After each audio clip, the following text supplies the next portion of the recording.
పోన్లే కదా అని నిన్ను వదిలేశాను. అదే ఇంకొకరెవరో అయితేనే వాళ్ళ తాట తీసేవాడిని అని నరసింహ అంటూ ఉంటాడు. ఆ మాటలకి కత్తిపీట పట్టుకొని కాళికా అవతారం ఎత్తిన నిన్ను చూసి నాకు చాలా భయమేసింది అని నరసింహ అంటూ ఉంటాడు. ఆ మాటలకి దీప అయితే ఆడదానివని ఒగ్గేశాను అని అంటూ ఉంటాడు. ఆ మాటలకి దీప అయితే నిన్ను కూడా నేను అందుకే ఒగ్గేశాను, నా కూతురి ముఖం చూసి ఒగ్గేశాను అని అంటూ ఉంటుంది. ఆ మాటలకి నరసింహ ఎందుకు అని కూతురికి తండ్రి ఉండడానా అని అంటూ ఉంటుంది.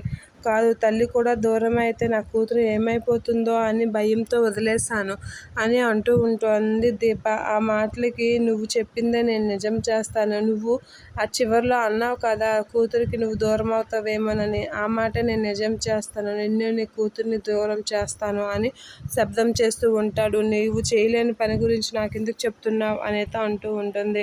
నేను చేసి చూపిస్తాను దీప, త్వరలోనే చేసి చూపిస్తాను అని అంటూ ఉంటాడు. నువ్వేం మమ్మల్ని ఏం చేయలేవని దీప చాలా కాన్ఫిడెంట్గా అంటూ ఉంటుంది. ఆ మాటలు విని నరసింహ నీ కాన్ఫిడెంట్ ఏంటో నేను చూపిస్తా కదా అని అంటూ ఉంటాడు. నీ కూతురిని నీకు దూరం చేసి అప్పుడు మాట్లాడతానని చెప్పి అంటూ ఉంటాడు నరసింహ దీపతో.